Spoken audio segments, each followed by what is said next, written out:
আমরা নারায়ণগঞ্জবাসী সংগঠনের কেন্দ্রীয় পর্যায়ের সমস্ত নেতৃবৃন্দ ও সংগ্রামী সাথী ও বন্ধুরা, আমি চাষারা থেকে জামতলা থেকে চাষারা আসার পরেই অটো রিক্সায় দুর্ঘটনার কবলিত হই এবং আমি আইল্যান্ডের উপরে পড়ে গেলে মাথায় আমার 5টা সিলি হয়েছে।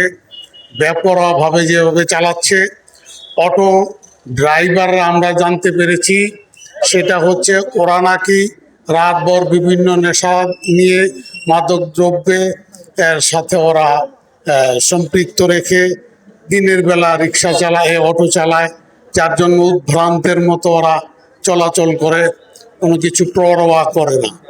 আমি কথা বলতে কষ্ট হচ্ছে। আমরা যে কথাটা বলতে চাই, প্রিপেড মিটারের বিরুদ্ধে দীর্ঘদিন আমরা আন্দোলন সংগ্রাম করে আসছি।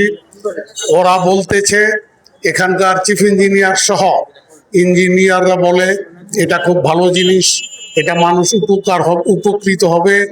আমরা নারায়ণগঞ্জবাসী আমরা যেটা বুঝি এটা আমরা ভালো মনে করি না, আমরা এটা চাই না।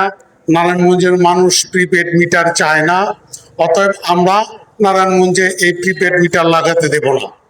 পাশাপাশি মরার উপর খাড়ার ঘা, বিদ্যুতের বিল আবার বৃদ্ধি করেছে এই মাস থেকে নাকি কার্যকর হবে। এটা অমানবিক। মানুষের অবস্থা, অর্থনৈতিক অবস্থা যে পর্যায়ে চলে গেছে, মানুষ এখন 3 বেলা খেতে পারছে না। অসহায় মানুষের উপরে এইভাবে একটা গজব নেমে আসবে, মানুষ এটা সহজভাবে মেনে নিতে পারছে না। আমরা নারায়ণগঞ্জবাসী সংগঠনের পক্ষ থেকে অবিলম্বে এই বর্ধিত মূল্য প্রত্যাহারের দাবি জানাচ্ছি।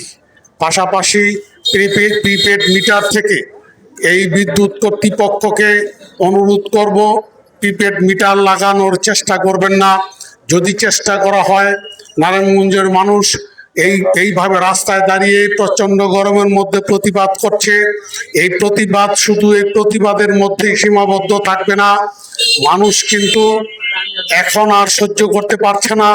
সমস্ত কিছু বাদ দিয়ে আপনারা যদি এই অপচেষ্টাটি করেন, তাহলে যদি কোনো বিব্রতকর পরিস্থিতি, অর্থাৎ মানুষ সহজে লাগাতে দেবে না, জোর করে প্রিপেড মিটার লাগাতে পারবেন না। যদি লাগাতে যান, তাহলে যে কোনো পরিস্থিতির জন্য আপনারাই দায়ী থাকবেন। আমরা নারায়ণগঞ্জবাসী সংগঠনের পক্ষ থেকে আমরা এই অপকর্মটি থেকে বিরত থাকার জন্য অনুরোধ জানাচ্ছি। আমার কথা বলতে কষ্ট হচ্ছে আপনাদের। আমার নাম কুতুবুদ্দিন আহমেদ।